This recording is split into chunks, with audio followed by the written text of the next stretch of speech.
RFI, la radio du monde. កាលពីសប្តាហ៍មុនខ្ញុំបានលើកឡើងអំពីការវាយប្រហាររបស់រាមាយុទ្ធាយកទីក្រុងឧដុង្គបាននៅឆ្នាំ1861រាមាយុទ្ធាជាមេទ័ពដ៏ពូកែម្នាក់របស់ស៊ីវត្ថាប៉ុន្តែពុំមែនជាអ្នកនយោបាយចេះគ្រប់គ្រងជ័យជំនះឡើយនៅពេលនោះបារាំងមិនទាន់មកកាន់កាប់ប្រទេសកម្ពុជានៅឡើយទេគឺមានត្រឹមសហគមន៍សាសនាកាតូលិកមួយប៉ុណ្ណោះដឹកនាំដោយម៉ុងសេញ័រមីសដោយមេទ័ពដ៏ពូកែនេះមិនចេះតាក់ទាញឲ្យចៅហ្វាយខេត្តនៃរាជាណាចក្រទាំងមូលគាំទ្រខ្លួនអំណាចទាំងមូលក៏របូតបាត់ទៅវិញមិនតែប៉ុណ្ណោះសោតគឺជាគ្រោះថ្នាក់មួយដ៏ធំផងទៀតដោយហេតុថាអំណាចដែលរបូតទៅវិញនោះតែងតែត្រូវអ្នកផងផ្សេងទៀតដណ្ដើមយកនៅពេលនោះឯងពួកចាមនៅត្បូងឃ្មុំដែលបានបះបោរប្រឆាំងនឹងស្ដេចអង្គឌួងហើយដែលបានត្រូវស្ដេចអង្គនេះបង្ក្រាបបានវិញហើយដែលបាននាំគ្នាទៅលាក់ខ្លួននៅចៅដឹកក៏ឆ្លៀតយកឱកាសនោះតាក់ទងនឹងខ្សែរយៈរបស់គេនៅឧដុង្គឲ្យទៅនិយាយពន្យល់ព្រះមហាក្សត្រិយានីជាមាតារបស់ហ្លួងនរោត្តម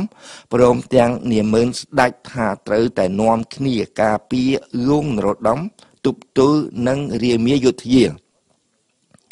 នៅទីបំផុតនៅចំពោះមុខអិរិយាបថមើងម៉ាត់របស់ព្រះមហាក្សត្រិយានី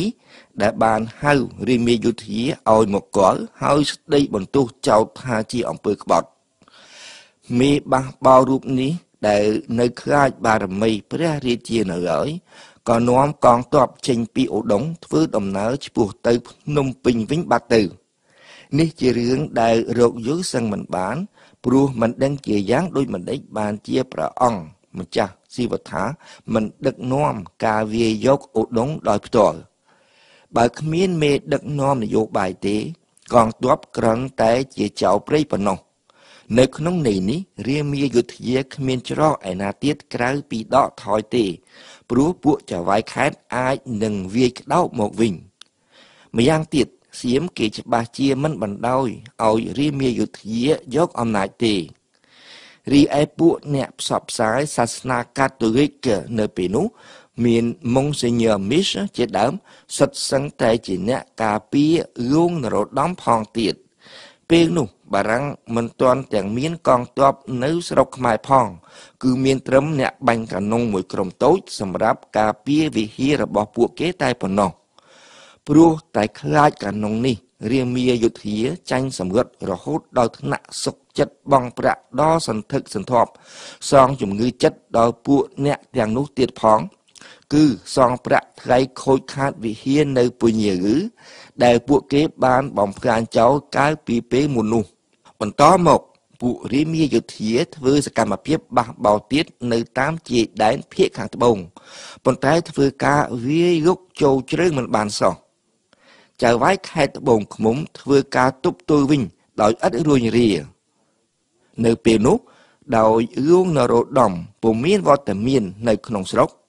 អង្គសជាព្រះអនុជត្រូវទទួលរាជសិទ្ធិគ្រប់គ្រងប្រទេសជំនួសសិន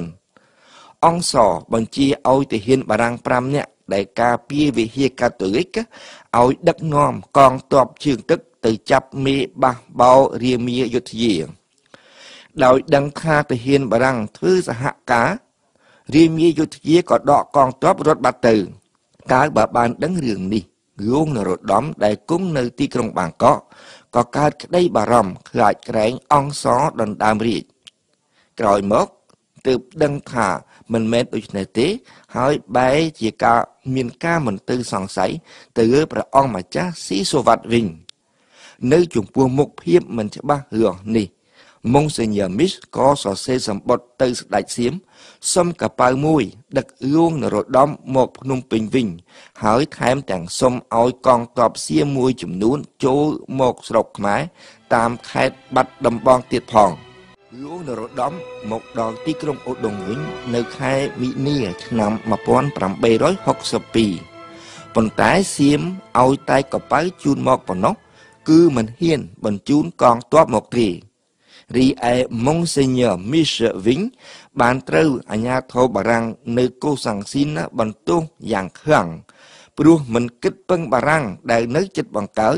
ហើយបែរទៅជាពឹងសៀមទៅវិញ